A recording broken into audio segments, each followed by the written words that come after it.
Good morning students, this is PK sir, your chemistry sir, welcoming you to the next part of class, next part of chapter structure of atom, lecture number 5 और ये है आपका NCERT science NCERT chemistry class 11 का। ठीक है, तो इस chapter में जो कि बहुत ही एक इम्पोर्टेंट चैप्टर है आपके, not only for CBSE purpose but also for competitive exams. ठीक है, तो ये है इस चैप्टर का लेक्चर नंबर 5। इससे पहले इस लेक्चर में हम बहुत सी चीज़ें और देख चुके हैं, बातें कर चुके हैं, डिस्कस कर चुके हैं। ठीक है, तो जो पुराने डिस्कशंस है उनको देखने के लिए आप आई बटन पे क्लिक कर सकते हैं। ठीक है, आज हम स्टार्ट करेंगे।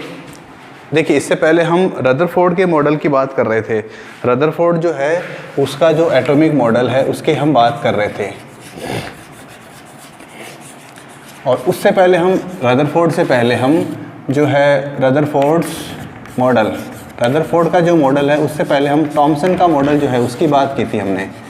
थॉमसन का जो मॉडल है वो ये बताता है कि इलेक्ट्रॉन और proton, that is positive charge और नेगेटिव चार्ज, किसी पर्टिकुलर एटम में हमेशा सेम होता है, इक्वल होता है। ठीक है, जितना पॉजिटिव चार्ज है उतना ही नेगेटिव चार्ज होता है। ऐसा किसने कहा? थॉमसन ने कहा। ठीक है, और थॉमसन ने ये बोला था कि जो पॉजिटिव चार्ज है वो नेगेटिव चार्ज के जो पॉजिटिव चार्ज है वो जो एटम होता है उसके ऊपर यूनिफॉर्मली डिस्ट्रीब्यूटेड होता है, यूनिफॉर्मली डिस्ट्रीब्यूटेड होता है। तो ये जो बात है ये बाद में हमने देखा कि गलत प्रूफ हो गई थी, किसके द्वारा?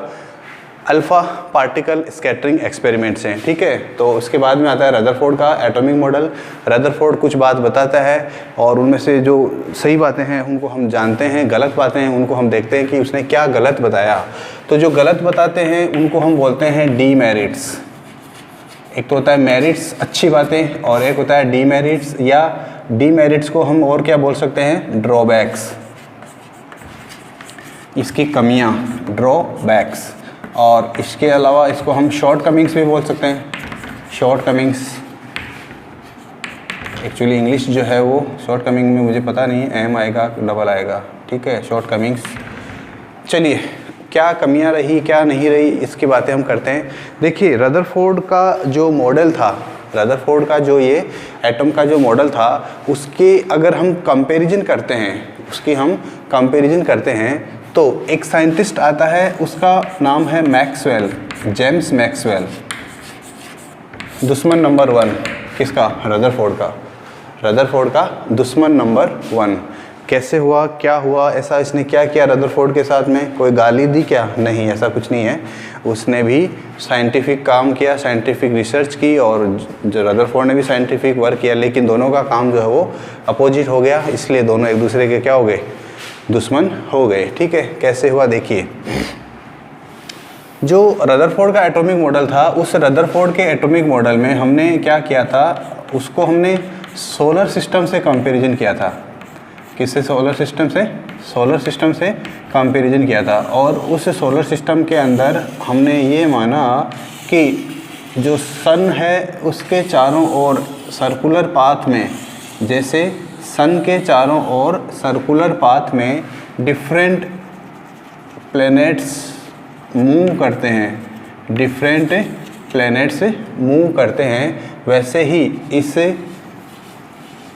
एटम के अंदर भी, इस एटम के अंदर भी ऐसा ही होता है। एटम और उसका जो सेंट्रल पार्ट जिसको हम न्यूक्लियस बोलते हैं, उस न्यूक्लियस के चारों ओर सर्कुलर पाथ के ऊपर इलेक्ट्रॉन मूव करते हैं। क्या करते हैं?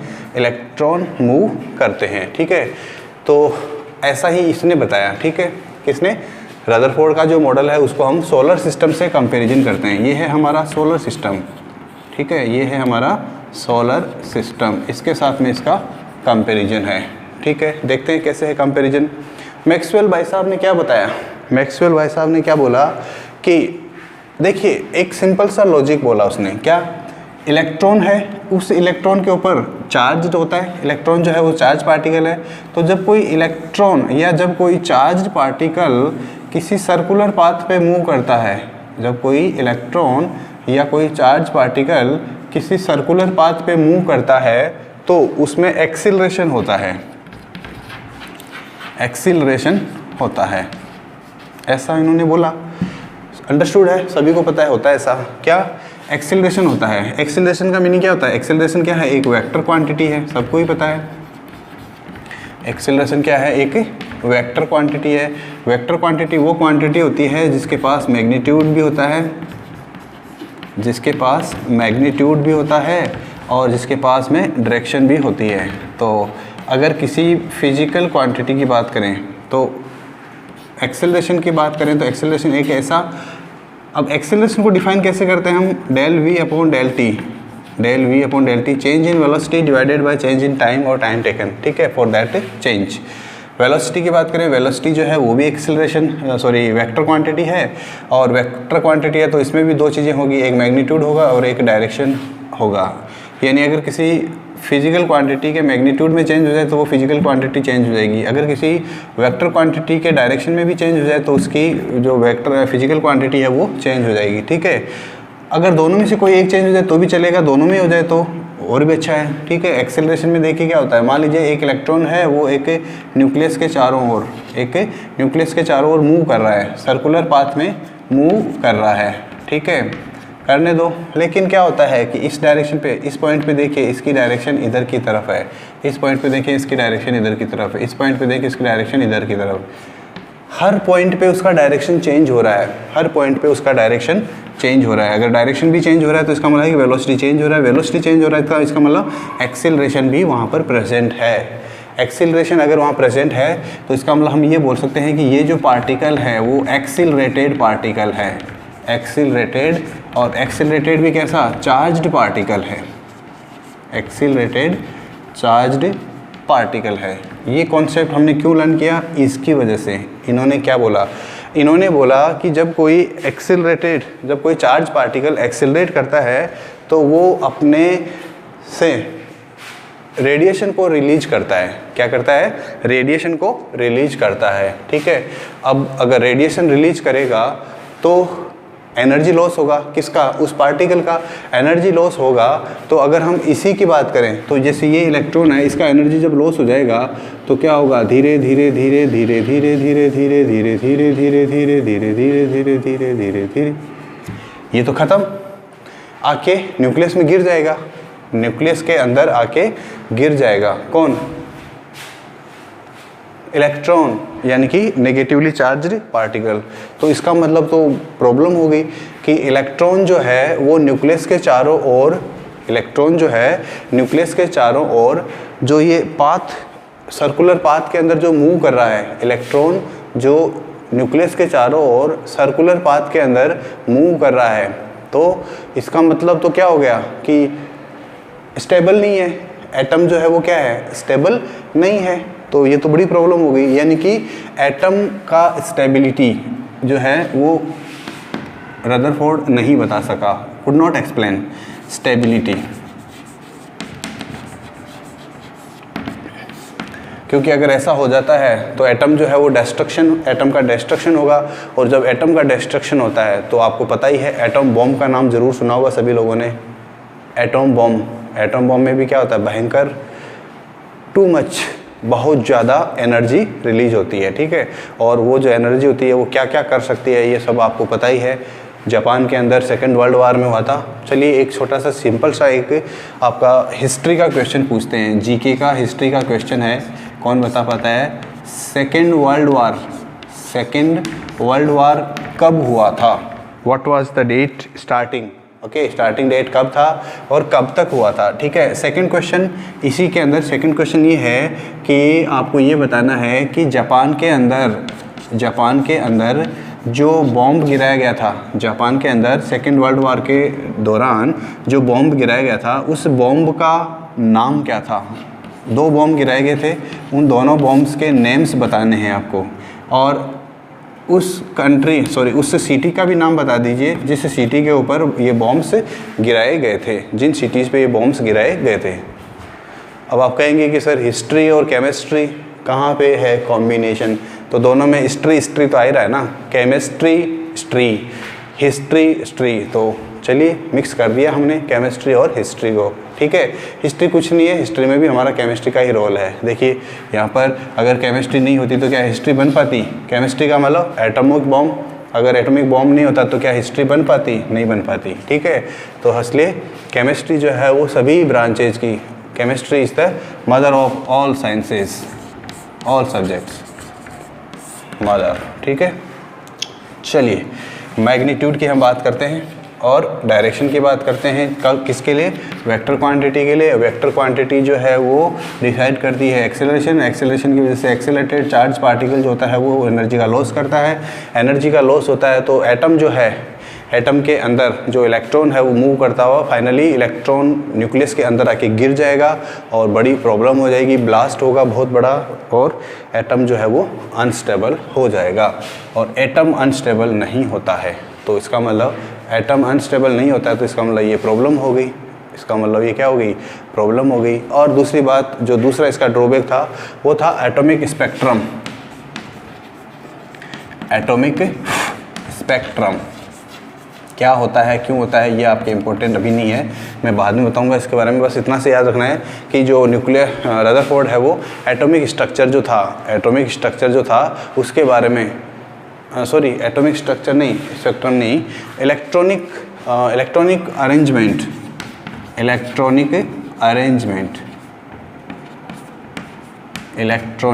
अरेंजमेंट ये नहीं है, ये बाद की बात है। इलेक्ट्रॉनिक अरेंजमेंट क्या मतलब हुआ इसका? रदरफोर्ड जो है वो रदरफोर्ड ने ये बोला कि नेगेटिवली पार्टिकल जो होता है, नेगेटिवली चार्ज पार्टिकल जो होता है वो न्यूक्लियस के चारों ओर मूव करता है, सर्कुलर पाथ में मूव करता है, यहाँ तक तो ठीक है। लेकिन ये जो इलेक्ट्रॉन्स होते हैं वो न्यूक्लियस के चारों ओर किस अरेंजमेंट में रहते हैं, कौन सा अरेंजमेंट रहता है इनका, इसके बारे में वो कुछ भी नहीं बताए, ठीक है। अब देखिए इसके बाद में जो है बोहर के मॉडल के पहले, इसके बाद जो नेक्स्ट मॉडल है वो है बोहर्स मॉडल। और बोहर्स के जो मॉडल से पहले कुछ important Bohr's model, and before this Bohr's model some important developments were there, and these developments were very important। इतना इम्पोर्टेंट था कि अच्छा एक चीज़ देखिए, ये जो बोहर है, नील्स बोहर जो है बहुत ही साइंटिस्ट, जो चालाक साइंटिस्ट था, कुछ किया नहीं उसने, अपना दिमाग का यूज़ किया, सिर्फ कोई एक्सपेरिमेंट नहीं किया, कुछ नहीं किया, उसने अपना दिमाग का यूज़ किया। और उस समय पे ड्यूरिंग दैट पीरियड का मतलब 19th सेंचुरी के लास्ट की बातें हैं ये, है ना। उस समय पे साइंटिफिक वर्ल्ड में जो भी हो रहा था उन सबको इसने बड़े ध्यान से देखा, ध्यान से सुना, ध्यान से उसको नोटिस किया, ऑब्जर्व किया, ठीक है। और उसके बाद में क्या किया, इसने अपना मॉडल प्रेजेंट कर दिया। तो इसने ऐसा क्या देखा, तो इसने जो देखा उसमें आता है दो नाम। एक तो आता है हमारा जेम्स मैक्सवेल जो कि एक बहुत ही इम्पोर्टेंट साइंटिस्ट है, और इनका जो इम्पोर्टेंट कंट्रीब्यूशन है वो है इलेक्ट्रोमैग्नेटिक रेडिएशन, या इनको इलेक्ट्रोमैग्नेटिक वेव्स भी बोल देते हैं, ठीक है।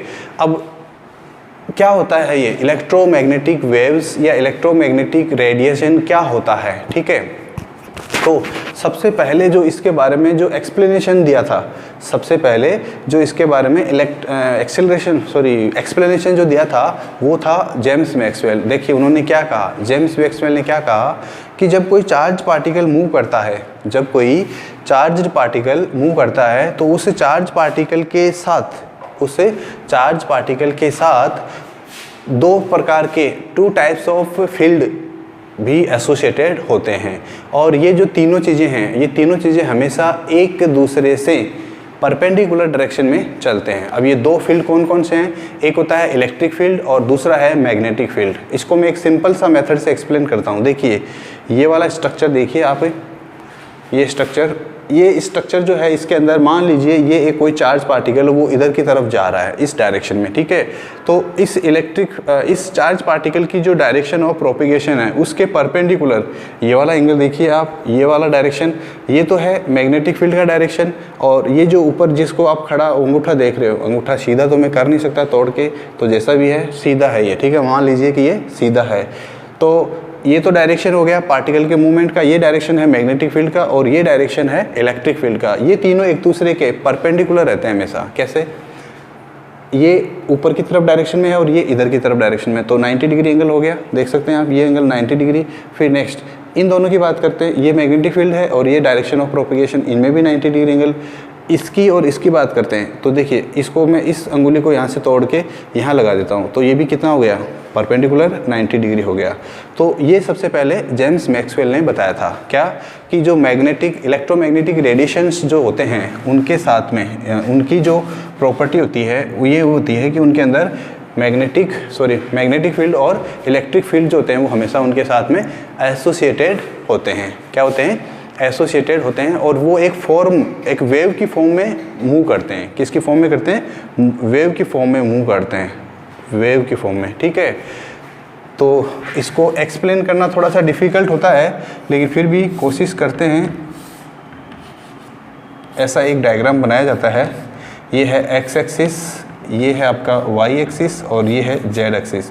अगर कोई मूव ऐसे कर रहा है, मीन्स कोई इलेक्ट्रोमैग्नेटिक रेडिएशन ऐसे मूव कर रहा है, तो जेड डायरेक्शन में उसका जो इलेक्ट्रिक फील्ड होता है वो मूव करता है, और वाई डायरेक्शन में उसके साथ में उसका जो मैग्नेटिक फील्ड होता है वो मूव करता है। आपको ऐसे लगता होगा कि 3 सांप है, 3 स्नैक्स हैं जो कि मूवमेंट कर रहे हैं, ऐसा कुछ नहीं, ये वेव को रिप्रेजेंटेशन करने का मेथड है, ठीक है। चलिए यहाँ तक भी समझ में आ गया। इसी के साथ में उन्होंने और क्या बताया कि जो लाइट होता है, लाइट प्रकाश, तो जो लाइट होता है वो भी एक प्रकार का इलेक्ट्रोमैग्नेटिक रेडिएशन ही है। लाइट जो है वो भी क्या है? एक प्रकार का इलेक्ट्रोमैग्नेटिक रेडिएशन है, इलेक्ट्रोमैग्नेटिक वेव है। लाइट भी जो है वो वेव की फॉर्म में मूव करता है। और ये जो लाइट होता है, इस लाइट की जो नेचर होती है, लाइट की जो नेचर होती है वो कैसी होती है, मीन्स ये लाइट जो है वो पार्टिकल्स से बना हुआ है या वेव से बना हुआ है, इसके बारे में बहुत दिनों तक, कई सालों तक जो साइंटिस्ट्स हैं उनके अंदर फाइटिंग चलती रही, ठीक है। फाइटिंग का मतलब नॉट इन दिस वे, ठीक है, just on the basis of some statements, on the basis of some conclusions, concrete conclusions. एक पर्टिकुलर ग्रुप ऑफ साइंटिस्ट जो है वो कहता कि यस, जो लाइट है वो पार्टिकल्स से बना हुआ है, पार्टिकल्स से बना हुआ है। एक दूसरा जो सेकंड जो सेगमेंट ऑफ साइंटिस्ट है वो ये कहता कि नहीं, पार्टिकल्स से नहीं, ये किससे बना हुआ है? वेव से बना हुआ है, यानी कि इसकी वेव नेचर है। ये कह रहा है पार्टिकल नेचर, ये कह रहा है वेव नेचर। दोनों कभी कभी आपस में टकराते तो फिर प्रॉब्लम, ठीक है। उसी समय में एक बहुत ही फेमस साइंटिस्ट की बात है, न्यूटन। किसने नहीं सुना होगा नाम न्यूटन का? Newton, the great scientist Newton. तो उन्होंने अपना एक थियरी प्रेजेंट किया था, और उस थियरी के अकॉर्डिंग उन्होंने बोला कि जो लाइट होता है वो पार्टिकल्स की फॉर्म में मूव करता है, और ये जो पार्टिकल्स होते हैं ना, छोटी साइज के, स्मॉल साइज पार्टिकल, इनको उसने एक पर्टिकुलर नाम दिया था, कॉर्पस्क्यूल्स, ठीक है, कॉर्पस्क्यूल्स, ये नाम उन्होंने साइंटिस्ट ने दिया था। किसको? ये जो लाइट है जिससे पार्टिकल्स बने होते हैं, लाइट जिसके पार्टिकल्स बने होते हैं, उन पार्टिकल्स को कॉर्पस्क्यूल्स नाम दिया गया था न्यूटन ने, और इस थियरी को बोलते हैं कॉर्पस्क्यूलर थियरी। बाद में हम देखेंगे कि ये जो थियरी है ये टोटली रिजेक्टेड था, ठीक है, तो रिजेक्टेड था ये थियरी। चलिए कोई बात नहीं, हम बात करते हैं आगे। नेक्स्ट देखिए, अब इसके बाद में जो कहानी है, जिसके अंदर हमारे को, ये तो पुरानी बातें हैं, न्यूटन की बातें कब की है? 18th सेंचुरी की, और अभी हमारा जो टाइम चल रहा है वो है 21st सेंचुरी। तो 19th सेंचुरी के अंदर भी कुछ एक्सपेरिमेंट हुए, 19th सेंचुरी के अंदर भी कुछ एक्सपेरिमेंट हुए, ठीक है। और इन एक्सपेरिमेंट्स को जो लीड करने वाला साइंटिस्ट था, उसका नाम था जेम्स मैक्सवेल। क्या बोला ना मैंने? James Maxwell. और जेम्स मैक्सवेल ने जो है इसकी इलेक्ट्रोमैग्नेटिक जो रेडिएशंस होते हैं या इलेक्ट्रोमैग्नेटिक जो वेव्स होते हैं उनकी कुछ प्रॉपर्टीज़ बताई थी, फर्स्ट प्रॉपर्टी तो अभी मैंने बताई थी आपको, ये वाला, कि जैसे मान लीजिए ये तो इसका डायरेक्शन जो है वो है DOP, direction of propagation. Propagation का मीनिंग क्या होता है? फॉरवर्ड डायरेक्शन में मूव करना, ठीक है, फॉरवर्ड डायरेक्शन में मूव करना, इसको प्रोपेगेट करना या प्रोपेगेशन बोलते हैं। तो प्रोपेगेशन का मतलब ये हो गया, ये वाला जो डायरेक्शन है इसको हमने मान लिया B डायरेक्शन, यानी मैग्नेटिक फील्ड का डायरेक्शन, और ये जो डायरेक्शन है इसको हमने बोल दिया ई डायरेक्शन यानी इलेक्ट्रिक फील्ड का डायरेक्शन। तो पहली पॉइंट यही बताई थी उन्होंने कि इलेक्ट्रोमैग्नेटिक जो वेव होती है उसके साथ में मैग्नेटिक फील्ड और इलेक्ट्रिक फील्ड जो होते हैं वो एसोसिएटेड होते हैं। ये हमेशा की कहानी है और ये हमेशा इसके साथ में रहते हैं, और तीनों ही एक दूसरे के, जैसे मान लो अगर दो हो तो एक दूसरा बोल सकते हैं हम कि एक दूसरे के, लेकिन यहाँ तो तीन है तो फिर क्या बोलेंगे उसको, एक तीसरे के या एक दूसरे के या दूसरे तीसरे के, क्या बोलेंगे? तो तीनों के लिए हम बोल देते हैं एक दूसरे तीसरे के परपेंडिकुलर होते हैं, ठीक है, एक दूसरे तीसरे के परपेंडिकुलर होते हैं, ईच अदर बोलते हैं इंग्लिश में, तो ईजी है इंग्लिश में। तो चलिए ये तो हो गया फर्स्ट पॉइंट। सेकंड पॉइंट देखिए, सेकंड पॉइंट का मतलब ये है कि यहाँ पर सेकंड पॉइंट के अंदर उसने क्या बताया, मीडियम की बात की। फर्स्ट पॉइंट में तो उसने बी, ई और वी का मतलब क्या है, डायरेक्शन ऑफ प्रोपेगेशन के लिए, इन तीनों का अंदर एक रिलेशन बताया था उसने, ठीक है। और सेकंड वाला जो है उसमें एक नाम बोला उन्होंने मीडियम की। मीडियम भी क्या होता है देखिए, जैसे मान लीजिए मैं चिल्ला रहा हूँ, अगर मैं चिल्ला रहा हूँ तो आप लोगों को कैसे पता चला कि मैं चिल्ला रहा हूँ? ज़रूर मेरी जो वॉइस है, मेरी जो साउंड है वो आप तक चली गई होगी, आपके कानों तक पहुँची है, और आपके अंदर कान के अंदर जाके कान का जो ईयर ड्रम होता है उसके ऊपर टकराती है, और वहाँ पर ओसिलेशंस होते हैं, और वो ओसिलेशंस जो होते हैं वो अंदर जो हमारा ब्रेन होता है उस तक पहुँचता है। कितनी बातें बता दी ना बायोलॉजी की। चलो कोई बात नहीं, कभी कभी बायोलॉजी भी पढ़ लेनी चाहिए साथ साथ में। तो हम बात कर रहे थे, कहाँ बात कर रहे थे, घूम गए ना, क्या बात कर रहे थे, यस मीडियम। तो मैं बोल रहा था, मैं चिल्ला रहा था, और मेरी जो आवाज़ है चिल्लाने की वो आप तक पहुंच रही थी, आप तक पहुंच रही है, तो बीच में कुछ है ऐसा जो मेरी जो आवाज़ है उसको आप तक लेके जा रहा है, और जो ये बीच में जो कुछ भी है, what ever is something present between you and between me, okay, वो जो है वो क्या कर रहा है, वो इस साउंड को एक प्लेस से दूसरे प्लेस तक लेके जा रहा है, उसको तो हम बोलते हैं मीडियम। यानी साउंड वेव्स को मूव करने के लिए मीडियम की ज़रूरत होती है, साउंड वेव को मूव करने के लिए मीडियम की ज़रूरत होती है। In the same way water waves भी होती है। अब वाटर वेव्स तो आपने देखी होगी ज़रूर, पानी बहता हुआ ज़रूर देखा होगा, तो वाटर वेव्स में भी क्या है, मीडियम की ज़रूरत पड़ती है। लेकिन इलेक्ट्रोमैग्नेटिक वेव्स के लिए medium is not required at all, medium की ज़रूरत नहीं पड़ती है। इलेक्ट्रोमैग्नेटिक वेव्स के लिए मीडियम की ज़रूरत नहीं पड़ती है, ठीक है। बहुत ही इंपॉर्टेंट क्वेश्चन है ये, बहुत ही इंपॉर्टेंट इन्फॉर्मेशन है, ध्यान रखना हमेशा अपनी लाइफ में। इलेक्ट्रोमैग्नेटिक वेव या इलेक्ट्रोमैग्नेटिक रेडिएशन बिना किसी मीडियम के millions, billions, trillions kilometres move कर लेते हैं। और एग्जांपल है सन, हमारा सन, कौन सा सन, SON नहीं, ये वाला सन, SUN, और ये है हमारी प्यारी प्यारी प्यारी अर्थ। कहाँ गई भाई, हाँ यही तो है अर्थ, ये है हमारी प्यारी अर्थ। तो ये जो सन है, एक जो कि बहुत बड़ा एक आग का गोला है, एक बहुत बड़ा स्फीयर है, इससे कुछ रेडिएशंस निकलते हैं, और वो जो रेडिएशंस हैं वो हमारी अर्थ तक आते हैं, और इन रेडिएशंस को हमने नाम दिया है UV रेडिएशंस। आप लोगों ने बायो में भी ज़रूर पढ़ा होगा, अल्ट्रा वायलेट रेस, इनसे बचाने वाली जो लेयर होती है उसको हम क्या बोलते हैं, बताइए। चलिए क्वेश्चन है आप लोगों के लिए, अल्ट्रा वायलेट रेस से बचाने वाली जो हमारी एटमॉस्फेयर की जो लेयर है स्फीयर के अंदर, एटमॉस्फेयर में, उसका नाम क्या है, what is the name, right the answer in comment section. देखते हैं कौन बताता है। चलिए बात कर रहे थे हम इसकी। तो ये है हमारा सन और ये है हमारी पृथ्वी, हमारी अर्थ, और इन दोनों के बीच में कुछ नहीं है, कुछ नहीं है मतलब nothing, no medium, no air, nothing, यानी वैक्यूम है। वैक्यूम का मतलब क्या होता है भाई, एक वर्ड होता है वैक्यूम। वैक्यूम का मतलब होता है एब्सेंस ऑफ एयर, कोई मीडियम नहीं है, लेकिन फिर भी यहाँ से चलने वाली जो अल्ट्रावायलेट रेस होती है वो हमारे तक पहुँच जाती है। तो अल्ट्रावायलेट रेस भी क्या है, एक प्रकार का रेडिएशन है, एक प्रकार का रेडिएशन है, ठीक है। और इसके बाद में तो सेकंड पॉइंट हो गया ये आपका क्या, कि इलेक्ट्रोमैग्नेटिक वेव्स जो होती है, इलेक्ट्रोमैग्नेटिक जो रेडिएशंस होती है वो किसी एक जगह से किसी दूसरी जगह तक मूव करने के लिए उनको मीडियम की ज़रूरत नहीं होती है, ठीक है। चलिए थर्ड पॉइंट की बात करते हैं। थर्ड पॉइंट जो है वो क्या कहता है, टाइप्स ऑफ वेव्स।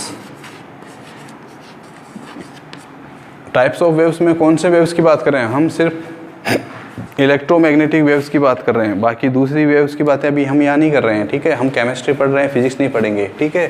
तो टाइप्स ऑफ वेव्स का मतलब ये है कि जो इलेक्ट्रोमैग्नेटिक वेव्स होते हैं ना, ये बहुत से टाइप्स के होते हैं। कहने का मतलब ये है कि इनके बहुत से टाइप्स होते हैं। बहुत से जो टाइप्स होते हैं उनको मैं यहाँ पे नाम लिख के बता देता हूँ। एक का नाम है cosmic rays. Cosmic rays, Cosmos का वर्ड का मीनिंग क्या होता है? ब्रह्मांड। Cosmic rays. इसके अलावा एक है गामा रेस, एक है आपके एक्स रेस। ये एक्स रेस तो कुछ जाना पहचाना सा नाम लग रहा होगा आप लोगों को, ये भी एक प्रकार का इलेक्ट्रोमैग्नेटिक रेडिएशन ही है, ठीक है। तो cosmic rays, gamma rays, X ray, कास gamma X ray, UV rays और light, visible light,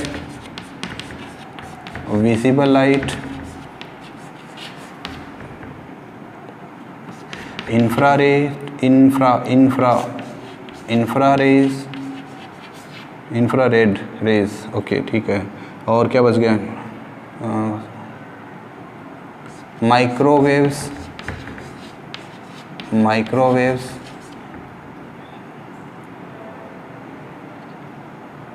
radio waves, ये भी क्या है? एक इलेक्ट्रोमैग्नेटिक वेव्स है। इसके अलावा टीवी वेव्स, देखिए कितनी सारी वेव्स के नाम लिखे हैं मैंने, और ये सारे आपको लर्न भी करने हैं, इनका सीक्वेंस भी याद रखना है। क्यों? क्योंकि एग्ज़ाम के अंदर, जब मैं एग्ज़ाम की बात कर रहा हूँ, ध्यान से सुनिएगा, जब मैं आप लोगों के लिए क्लास 11th के लिए एग्ज़ाम की बात करता हूँ तो मेरा जो स्पेशली फोकस होता है वो कॉम्पिटिटिव एग्ज़ाम के लिए होता है, इसको याद रखना, ठीक है। तो एग्ज़ाम्स के अंदर इसका बहुत ज़्यादा क्वेश्चन पूछा जाता है, आपको कोई भी इनमें से 3-4 दे देगा और फिर बोलेगा कि इनको अरेंज कीजिए, इनको अरेंज कीजिए। अब अरेंज किस चीज़ से अरेंज करें? तो इन सभी की डिफरेंस, इन सभी में जो डिफरेंस होता है वो किसकी वजह से होता है? वेवलेंथ और फ्रीक्वेंसी में। इन सब की वेवलेंथ अलग अलग होती है या इनकी सब की फ्रीक्वेंसी अलग अलग होती है, ठीक है। अब किसकी कितनी होती है ये आपको बता देता हूँ मैं। देखिए किसकी बात करें पहले? चलिए हम सबसे पहले बात कर लेते हैं रेडियो फ्रीक्वेंसी, रेडियो वेव्स की, ठीक है। रेडियो वेव्स जो होती है उनकी फ्रीक्वेंसी जो है वो होती है 10⁶ Hz। अब ये Hz क्या होता है भाई? कौन बताएगा Hz क्या होता है? Hz का मीनिंग क्या होता है? देखिए Hz का मीनिंग है हर्ट्ज़ या हर्ट्ज़ भी बोल सकते हो आप इसको। हर्ट्ज़ क्या है? एक साइंटिस्ट का नाम है और ये फ्रीक्वेंसी का यूनिट होता है। किसका यूनिट है? फ्रीक्वेंसी का यूनिट। ऐसे ही अच्छा, ये जो रेडियो वेव्स होती है इनका यूज़ क्या होता है? सिंपली ब्रॉडकास्टिंग के लिए। जो आप लोग रेडियो पे जो गाने वाने सुनते हैं, ट्रांजिस्टर पे जो गाने वाने सुनते हैं ना, वो सब रेडियो वेव्स की वजह से पॉसिबल होता है, ठीक है। माइक्रोवेव्स नाम से तो लग रहा है कि माइक्रो का मतलब होता है बहुत साइज, स्मॉल साइज़ का। तो इनकी जो फ्रीक्वेंसी होती है वो 10⁻10 हर्ट्ज़ होती है, 10⁻10 हर्ट्ज़ होती है। और ये जो माइक्रोवेव जो होती है, ये राडार में यूज़ होती है। किस में यूज़ होती है? राडार क्या होता है भाई? कौन बताएगा मुझे?